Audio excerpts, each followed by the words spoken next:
I'ma keep it a bean. Stick to the script, every scene. This from last year, but they clean. Say to say, I'ma take something else, but it's winning team. Charlie Sheen, fam gang, the regime.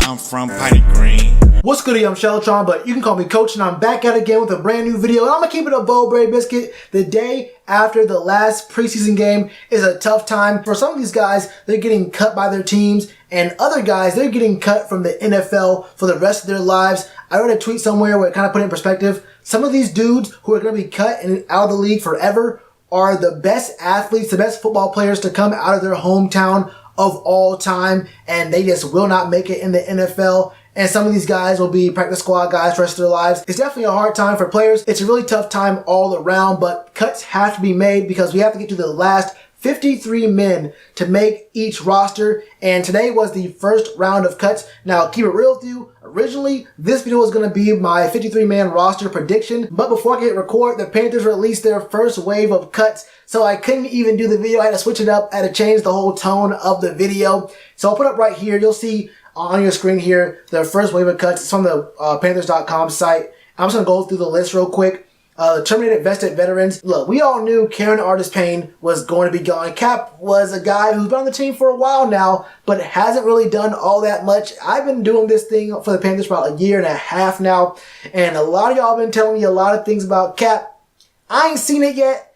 The team has kept him on as a good practice guy. He has never really gotten the chance, the opportunity to do it in a game. I think he only had like 34, 35 total touches the last 2 years. So it's kind of tough to really get a groove going when you really can't get any playing time at all. Then next on the list is Taylor Heinicke. Now, before I go any further here, you already know how I feel about Taylor Heinicke. If you watch any of the last, 35 videos where I had 7-minute segments talking about Taylor Heinicke, if you already know how I feel and you don't want to hear me talk about Taylor Heinicke again, right down here at the bottom of your screen is the time stamp you can go to skip the Taylor Heinicke section of this video.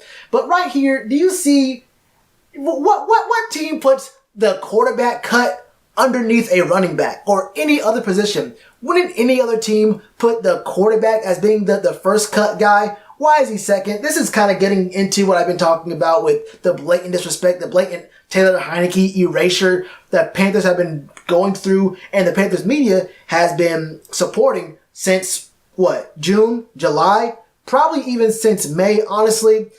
I won't get into it. Look, moving on, we see Lorenzo Doss. He wasn't going to make the team. He looked really good last preseason, but even though the secondary is looking all that great, the nickel spot was kind of in flux for a minute there. He was not making the squad. Aldrick Robinson was a guy who we thought we could maybe get something out of, but this wasn't going to work out for us. He was a receiver through and through. I think he was only brought in, honestly, to make sure that Torrey Smith agreed to take less money on his deal. Then long snapper Andrew DePaolo, he was not making the squad over J.J. Jansen. And the guys who were waived, we have linebacker Brandon Bell, guard Tyler Catalina, who was just signed just this past week, I believe, or 2 weeks ago. Center Parker Collins, Corn Elder, who we thought was a steal. Then he got injured, but he rehabbed, came back. We saw how Captain Munderland was playing last year. We said, let us get a look at Corn Elder. Then Dante Jackson went down for a game in the Seattle game. We got a chance to see Corn Elder, finally. How good is this guy? Is he as good as he's built? What are we going to get out of Corn Elder? And what do we get out of Corn Elder? We got a masterful performance out of Russell Wilson. So then we said, hold up, bring Corn Elder back to the back of the bus, to the back of the bench. We don't want to see him. And basically, he lost his spot. It was, look, Woodrow Hamilton to make the squad. Taylor Hearn, this is a guy who I actually thought would have made the team. And in my video, I was going to say that Taylor Hearn did make the squad. But I think he was also the dude who got knocked out in that bar fight last summer. Or I think it was this summer, actually. So I'm not all that mad about that. Tight end Cole Hunt, our tight end group was way too deep. Damian Jean-Pierre was the 10th receiver. He was not making the squad. Andre Levrone had a shot. I mean, he didn't have a real shot. He had really good tape. He's a big body kind of guy, I think, but the receiver core was just way too deep. There's several guys on our team who looked good, but we already had 4 solid spots locked down before the preseason. There was only really one more spot open for a receiver, and it was probably going to go to a guy who could do punt and kick returns. And one of those guys it could have been was Jaden Mickens,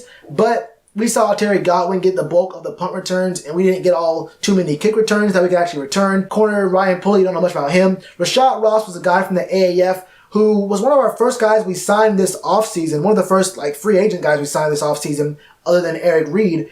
I thought he had a really good chance because he was obviously the best player in the AAF, and he was one of the first guys we signed, but he did not get much of a chance, and even though he got a touchdown on a slant from Taylor Heineke in the Bills game, when I saw he wasn't getting any punt return, it was what it was. He was making the squad based off his kick fielding game, and he was not fielding any kicks, so is what it is. Jason Van Loan is a guy I thought would have maybe made the squad, but with how deep our tight end group is, and how we have another guy on the roster who might make the squad as a tight end, who might be a sleeper, Jason Van Loan was just kind of a guy who just got left out. He could have been a swing blocker kind of guy. I could have probably seen him maybe play some tackle, something like that, but it is what it is.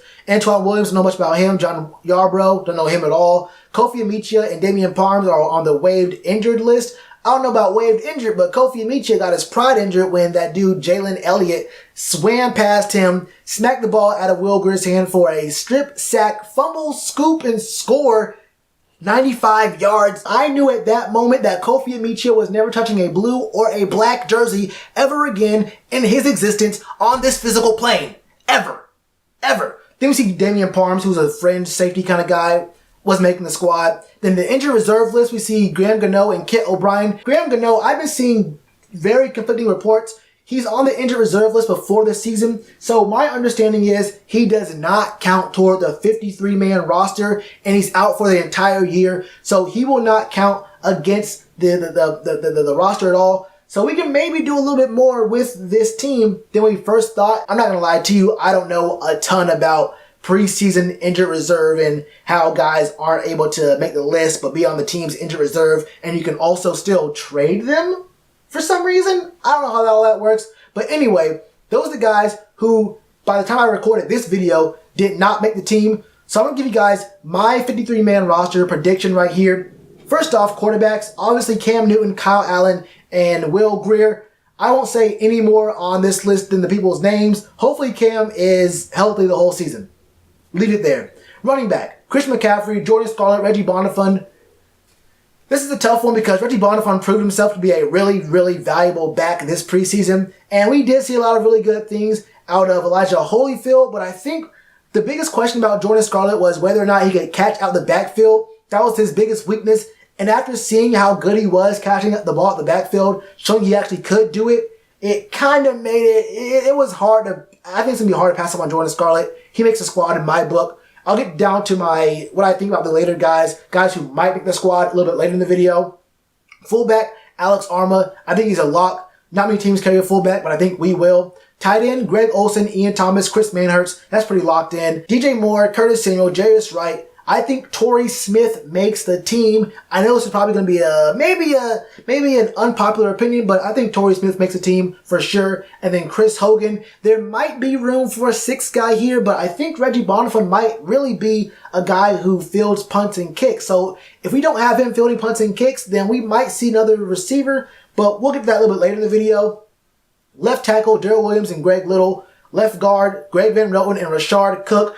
I only say Rashard Cook because he's the only other lineman who did not already get cut. He could get cut, I don't know. But if he is cut, I have a guy later on in the video I'm going to talk about who plays a different position, who might be able to swing and play somewhere else on the line. I'll get to that in a minute. Center, Matt Paradis, Tyler Larson. Right guard, Trey Turner and Dennis Daly. Now, Dennis Daly he's in concussion protocol. I don't know all that much about what he's looking like, but I do know that he has not been very impressive at all. He's a 6th-round guy who's been placed just about everywhere on the line at this point, seeing if we can get anything out of him. We'll see how that works out for us. Right tackle, Taylor Moton and Brandon Green. I won't lie to you, I only know a little bit about Brandon Green, but what I've seen of him, what I've read about him, seems pretty positive, so I'm cool with that. On to the defense. Left defensive end, we got Joe McCoy, F.A. Abada, and Brian Cox Jr. Honestly, I ain't gonna lie to you, I wouldn't be all that mad if we did not keep Brian Cox Jr., but we gotta have depth, and he's not really accounting that much against the cap this year, so it is what it is. At nose tackle, we see Don Taripo and Kyle Love. 100% cool with both of those. Right defensive end, K'Waun Short, Vernon Butler. Vernon Butler's another guy who, I mean, it costs more to cut him than to keep him on the team, so he's on the squad no matter what. Left outside linebacker, looking at Mario Addison, Brian Burns locked in. Middle linebackers, or the inside linebackers, Luke, Jermaine Carter, Andre Smith, Jared Norris, but we might see Jordan Kunacek. Now, if I said that name very confidently, you're thinking, oh, dang, he knows about them Eastern European names. Okay. I do not. I'm guessing right now. I don't know if that's how you pronounce his name. And if I got it right, it's pure dumb luck. But this dude, Jordan K, random letters, is really good. Well, good for a backup. I think he can maybe make the squad. But there's almost too much depth at linebacker here. I really don't know. Right outside linebacker, looking at Bruce Irvin, Marquis Saints, 100% locks. Don't even worry about it. Corners, Bradbury, easily. James Bradbury, easily. Dante Jackson, easily. Kevin Seymour, he's the best of what we have, so I think Kevin Seymour makes the squad here. Nickels, we're looking at Javian Elliott, who makes the nickel spot, and then Rashawn Golden, who's going to play the big nickel, maybe be a backup, strong safety. We'll see how that goes for him. We have free safety, Trey Boston and Ross Cockrell. Strong safety, we have Eric Reed, and your favorite player and mine, Colin Jones. You forgot about him, but Colin Jones makes the squad because he is the best player ever in Panthers history, right behind Jake Delhomme. I don't want to see any questions, and I don't want to see any Colin Jones slander in the comments at all either. Oh, Captain, my Captain, Colin Jones, reporting for duty. So we get on to our special teamers. Joey Sly wins the kicker position. This dude did it all. 59 yards, 56 yards. This guy is the truth. Punter Mike Pilardi, long snapper JJ Jansen. Now my sleeper guys, like I said, Jordan Kunacek could be a guy who makes a squad there. Terry Godwin and Elijah Holyfield could make the practice squad, but I don't know if both these guys clear waivers to make our practice squad. I can see someone scooping up one of these two dudes. Now, if we keep a sixth receiver, we may go ahead and keep Terry Godwin. Maybe Jordan takes Jared Norris' spot, but my huge sleeper right here is tight end Tamarick Hemingway. This dude is big. He's huge. He could be kind of a fullback, tight end kind of guy. Maybe even a guy who can fill in somewhere as a tackle.